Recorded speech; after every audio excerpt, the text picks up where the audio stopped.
జరిగింది. అయితే భారత అంతరిక్ష రంగం యొక్క ప్రస్థానాన్ని మనం అర్థం చేసుకోవాలి అంటే దీన్ని 2-3 భాగాలుగా విభజిస్తే మనకి కొంత దీని పట్ల అవగాహన వచ్చేటటువంటి అవకాశం ఉంటుంది. అంటే ఇస్రో యొక్క డెవలప్మెంట్ని మనం ప్రధానంగా 2 భాగాలుగా తీసుకొని ఆ క్రమాన్ని మనం అర్థం చేసుకోవాల్సి ఉంటుంది. ఒకటి, ఈ ఉపగ్రహాల యొక్క అభివృద్ధి ఎట్లా జరిగింది, అట్లాగే ఈ ఉపగ్రహాలని మోసుకెళ్ళేటటువంటి లాంచింగ్ వెహికల్స్ యొక్క అభివృద్ధి ఎట్లా జరిగింది అనేది మనం అర్థం చేసుకోవాల్సి ఉంటుంది. అయితే ప్రపంచవ్యాప్తంగా ఇవాళ అనేక దేశాలు ఉపగ్రహాలని ప్రయోగం చేస్తున్నాయి, అంతరిక్షంలోకి పంపిస్తున్నాయి. ఈ ఉపగ్రహాలని అంతరిక్షంలోకి పంపించేటప్పుడు ప్రధానంగా 3 రకాల కక్షల ఆధారంగా ఉపగ్రహాలని లాంచ్ చేస్తూ ఉంటారు. ఆ 3 కక్షల వివరాలు, ఒకటి మనకి లోయర్ ఎర్త్ ఆర్బిట్ అంటాం. ఈ లోయర్ ఎర్త్ ఆర్బిట్ తర్వాత ఉండేదాన్ని మనం పోలార్ ఆర్బిట్ అంటుంటాం. పోలార్ ఆర్బిట్ తర్వాత ఉండేదాన్ని మనం జియోస్టేషనరీ ఆర్బిట్ అని అంటుంటాం. అంటే ఈ 3 రకాల కక్షలలోకి ఉపగ్రహాల్ని మనం భూ ఉపరితలం పైనుంచి పైకి పంపిస్తూ ఉంటాం. లోయర్ ఎర్త్ ఆర్బిట్ని తీసుకుంటే మనం లెస్ దాన్ 500 కిలోమీటర్స్, అంటే భూమి నుంచి కేవలం 500 కిలోమీటర్ల లోపు మాత్రమే మనం ఉపగ్రహాన్ని పంపించినట్లయితే ఆ ఆర్బిట్ యొక్క రేంజ్ని మనం లోయర్ ఎర్త్ ఆర్బిట్ రేంజ్ అంటుంటాం. కేవలం 500 కిలోమీటర్ లోపు మాత్రమే ఉపగ్రహాన్ని పంపిస్తే. అట్లా కాకుండా 500 కిలోమీటర్ల నుంచి 900 కిలోమీటర్ రేంజ్ వరకు ఆ కక్ష పరిధిలోకి కనుక మనం ఉపగ్రహాన్ని పంపిస్తే దాన్ని పోలార్ శాటిలైట్ అంటుంటాం. మనం దాన్ని పోలార్ ఆర్బిట్ రేంజ్ అని కూడా చెప్తుంటాం. అయితే 900 కిలోమీటర్ల పైనుంచి 36,000 కిలోమీటర్ల దూరం వరకు పంపించేటటువంటి రేంజ్ని మనం జియోస్టేషనరీ రేంజ్ అని చెప్తుంటాం. అంటే మొత్తంగా ఉపగ్రహాల్ని మనం ఈ 3 కక్షల ఆధారంగా మాత్రమే ప్రయోగాలు చేస్తుంటాం, అంతరిక్షంలోకి పంపిస్తుంటాం. లోయర్ ఎర్త్ ఆర్బిట్ 500 కిలోమీటర్ల వరకు రేంజ్ ఉంటుంది. అట్లాగే పోలార్ ఆర్బిట్ రేంజ్ 500 కిలోమీటర్ నుంచి 900 కిలోమీటర్ వరకు ఉంటుంది. అట్లాగే జియోస్టేషనరీ రేంజ్ అనేది మనకి భూమి ఉపరితలం నుంచి 36,000 కిలోమీటర్ల దూరం వరకు ఉంటుంది. ఈ 3 కక్షల ఆధారంగా ప్రధానంగా ప్రపంచంలో ఉన్నటువంటి అన్ని దేశాలు కూడా తమ ఉపగ్రహాల్ని అంతరిక్షంలోకి పంపిస్తూ ఉంటాయి. దీని ఆధారంగా మనం తీసుకున్నట్లయితే లాంచింగ్ వెహికల్స్ యొక్క డెవలప్మెంట్, అంటే ఒక ఉపగ్రహాన్ని మోసుకు వెళ్ళాలి అంటే ఒక వాహనం కావాలి. దాన్ని మనం వాహన నౌక అంటాం, ఇంగ్లీష్లో లాంచింగ్ వెహికల్ అంటాం. ఈ లాంచింగ్ వెహికల్ యొక్క డెవలప్మెంట్ ఎట్లా జరిగింది భారతదేశంలో అని చూస్తే, మొట్టమొదట అంటే ఇది మొత్తంగా మనకి 4 జనరేషన్స్గా 4 తరాలుగా అభివృద్ధి క్రమాన్ని మనం చూడవచ్చు. వాహక నౌకల యొక్క అభివృద్ధి క్రమాన్ని 4 జనరేషన్స్గా మనం అర్థం చేసుకోవచ్చు. మొట్టమొదట ఎస్ఎల్వి శాటిలైట్ లాంచింగ్ వెహికల్ని మనం డెవలప్ చేసుకున్నాం.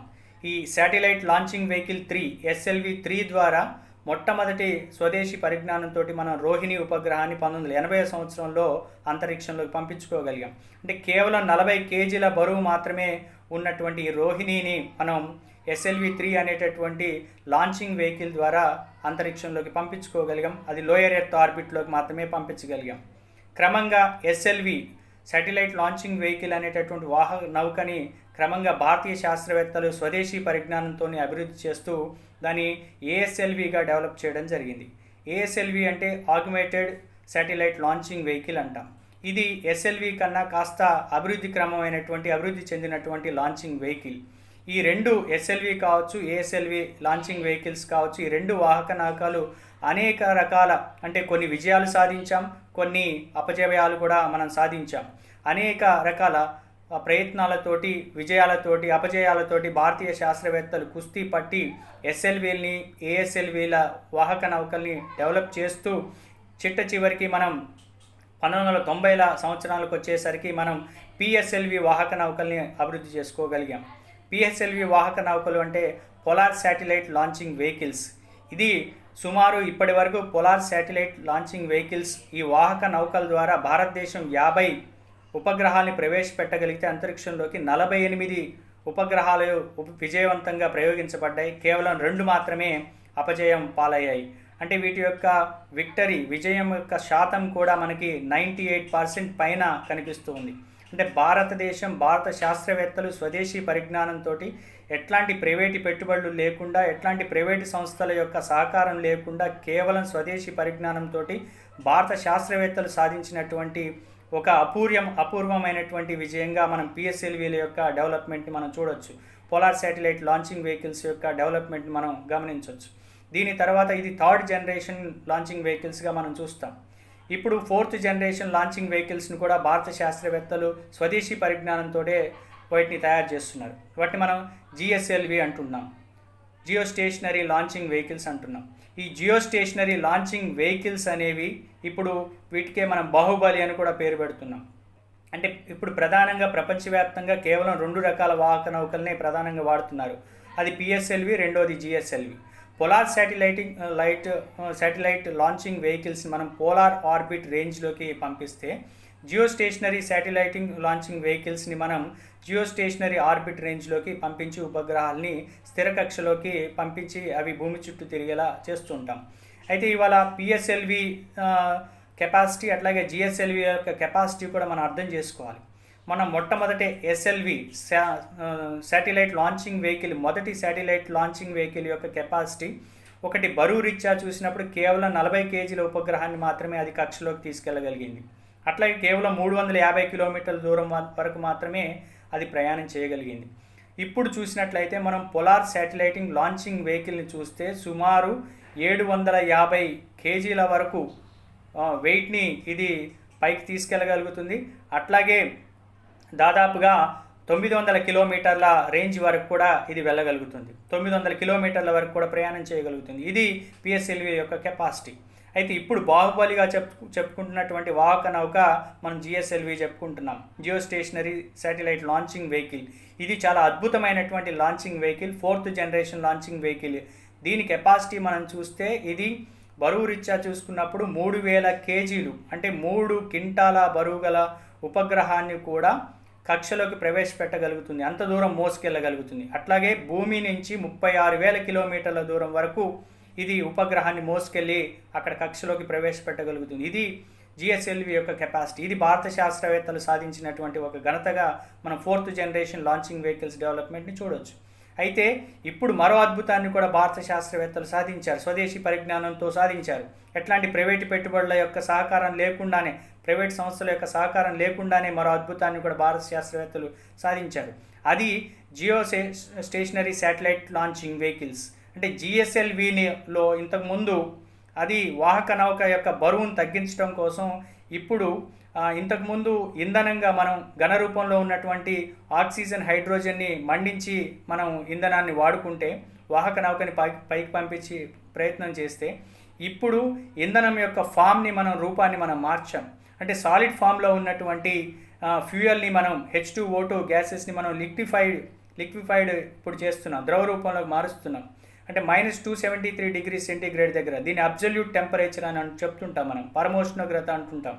ఈ అబ్జల్యూట్ టెంపరేచర్ దగ్గర, అంటే ఇంత తక్కువ టెంపరేచర్స్ దగ్గరికి -273 డిగ్రీ సెంటీగ్రేడ్ దగ్గరికి ఆక్సిజన్ని, హైడ్రోజన్ గ్యాస్ను, ఈ రెండింటిని కూడా మనం శీతలీకరణ చేసి ఆ స్టేజ్లో మనం మండించి ఈ జిఎస్ఎల్విలో ఇంధనంగా దీన్ని వాడుతున్నాం. దీనివల్ల మనకి వచ్చేటటువంటి లబ్ధి ఏంటి అంటే వాహక నౌక యొక్క బరువు తగ్గుతుంది. వాహక నౌక యొక్క బరువు తగ్గడం వల్ల ఉపగ్రహం యొక్క బరువు మనం పెంచుకునేటటువంటి అవకాశం ఉంటుంది. కాబట్టి ఇట్లా ద్రవ రూపంలో ఉన్నటువంటి ఇంధనాన్ని వాడుతున్నటువంటి ఇంజన్స్ని ఇవాళ మనం జిఎస్ఎల్విలో వాడుతున్నాం. ఈ ఇంధనాన్ని, ఈ ఇంజన్స్ని మనం క్రయోజెనిక్ ఇంజన్స్ అంటున్నాం. కాబట్టి 4th జనరేషన్గా మనం డెవలప్ చేసుకున్నటువంటి శాటిలైట్ లాంచింగ్ వెహికల్స్ జిఎస్ఎల్వి ఇవాళ ఒక రకంగా ఇది 5th జనరేషన్లోకి వెళ్ళింది. అంటే క్రయోజెనిక్ ఇంజన్స్తో నడిచేటటువంటి వాహక నౌక జిఎస్ఎల్విని మనం ఇవాళ ఉపయోగిస్తున్నాం. ఇటీవల మనం చంద్రయాన్ 2ని ఉపగ్రహాన్ని ప్రయోగించాం. ఈ చంద్రయాన్ 2 ఉపగ్రహం జిఎస్ఎల్వి మార్క్ 3 అనేటటువంటి క్రయోజెనిక్ ఇంజన్తో నడిచేటటువంటి లాంచింగ్ వెహికల్స్ తోటి మనం పంపించగలిగాం. ఇది చూస్తే మనం చంద్రయాన్ 2 బరువు చూస్తే బరువు రీత్యా 3850 కేజీల బరువు అయినటువంటి పెల్లాయిడ్స్, అంటే ఉపగ్రహ పదార్థాలని, ఉపగ్రహాన్ని మనం అంతరిక్షంలోకి, చంద్రుని సమీపంలోకి మనం పంపించగలిగాం.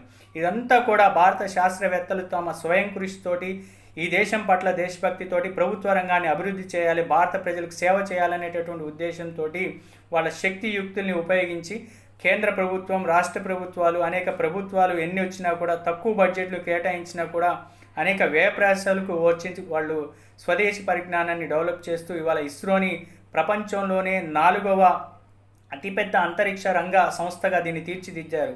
అమెరికా, రష్యా, చైనాల తర్వాత ఇవాళ భారతదేశం యొక్క ఇస్రో అనేది ప్రపంచంలో 4వ స్థానంగా నిలబడింది. అట్లాగే ప్రపంచవ్యాప్తంగా ఇవాళ కేవలం 12 దేశాల్లో మాత్రమే లాంచింగ్ వెహికల్స్ ఉన్నాయి. ఆ 12 దేశాల్లో కూడా భారతదేశం ఒకటిగా ఉండటం అనేది మనందరికీ కూడా గర్వకారణం. ఈ గర్వకారణానికి కారణం ఎవరు అని చూస్తే భారత సైంటిస్టులు, ఇండియన్ సైంటిస్టులు, ఇండియన్ ఫిజిసిస్టులు, అట్లాగే వాళ్ళకు ఉన్నటువంటి దేశభక్తి ఆధారంగా మాత్రమే ప్రభుత్వ రంగ సంస్థను డెవలప్ చేయడం ద్వారా మాత్రమే ఈ కృషి అంతా కూడా జరిగింది అనేది మనం చూడొచ్చు. ఈ మొత్తం ఇస్రో యొక్క విజయ ప్రస్థానంలో ఎక్కడ కూడా ప్రైవేట్ పెట్టుబడుల యొక్క స్థానం లేదు, ప్రైవేట్ సంస్థల యొక్క సహకారం లేదు. కేవలం ఆనాడున్నటువంటి సోషలిస్ట్ దేశమైనటువంటి సోవియట్ యూనియన్ సహకారం మాత్రమే భారత శాస్త్రవేత్తలకు అందడం జరిగింది. కాబట్టి ఈ విషయాలన్నీ కూడా మనం గమనంలో ఉంచుకోవాలి. ఇవాళ ఇంత డెవలప్మెంట్ జరిగినటువంటి, అంటే ఫస్ట్ జనరేషన్ నుంచి 4th జనరేషన్కి, అట్లాగే క్రయోజెనిక్ ఇంజన్లను వాడేటటువంటి స్థాయిలోకి వచ్చినటువంటి ఇస్రోని ఇవాళ పూర్తి స్థాయిలో ప్రైవేట్ రంగం వచ్చేసి దీన్ని క్యాప్చర్ చేయాలనేటటువంటి ఉద్దేశంతో ఇవాళ కేంద్ర ప్రభుత్వం యొక్క విధానాలు ముందుకొస్తున్నాయి. ఇది చాలా ప్రమాదకరమైనటువంటి అంశంగా దేశభక్తులైనటువంటి ప్రజలందరూ కూడా ఆలోచించాలి. అంటే ఇవాళ ప్రైవేట్ క్యాపిటల్ అనేది, ప్రైవేట్ పెట్టుబడులు అనేది ఇస్రోకి అవసరమా లేదా, భారతదేశం దగ్గర పెట్టుబడి లేదా, భారతదేశ ప్రభుత్వం దగ్గర పెట్టుబడి లేదా, డబ్బులు లేదా, భారత ప్రజలకు అవసరమైనటువంటి శాస్త్ర సాంకేతిక టెక్నాలజీని అభివృద్ధి చేయడం కోసం అవసరమైనటువంటి నిధులు ఇవాళ భారత ప్రభుత్వం దగ్గర ఉన్నాయి.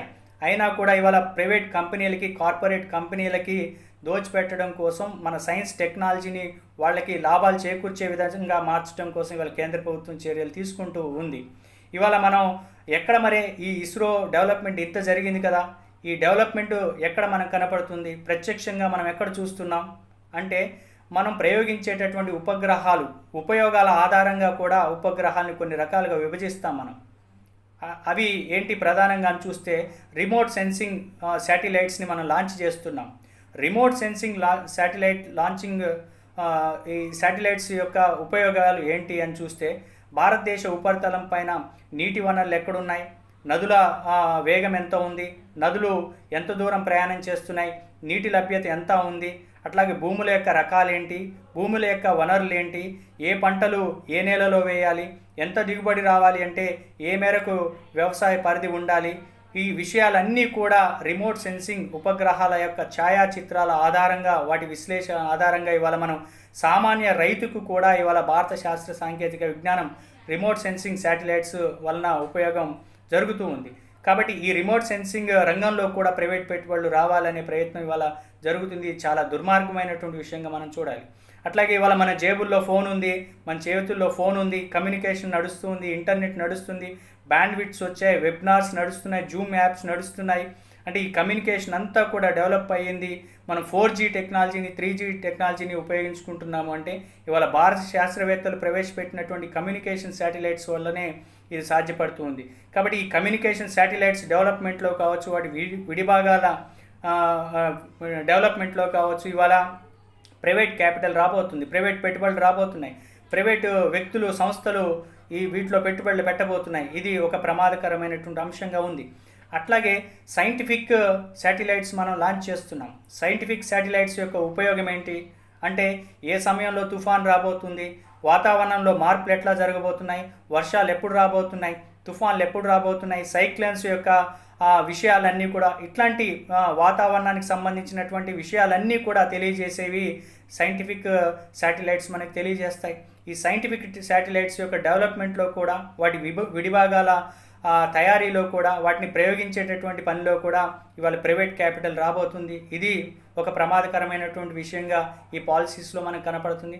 అట్లాగే నావిగేషన్స్, ఇవాళ GPS సిస్టమ్ని మనం డెవలప్ చేసుకున్నాము అంటే నావిగేషన్ శాటిలైట్స్ని కూడా ఇస్రో ఇవాళ డెవలప్ చేసి అంతరిక్షంలోకి పంపిస్తుంది.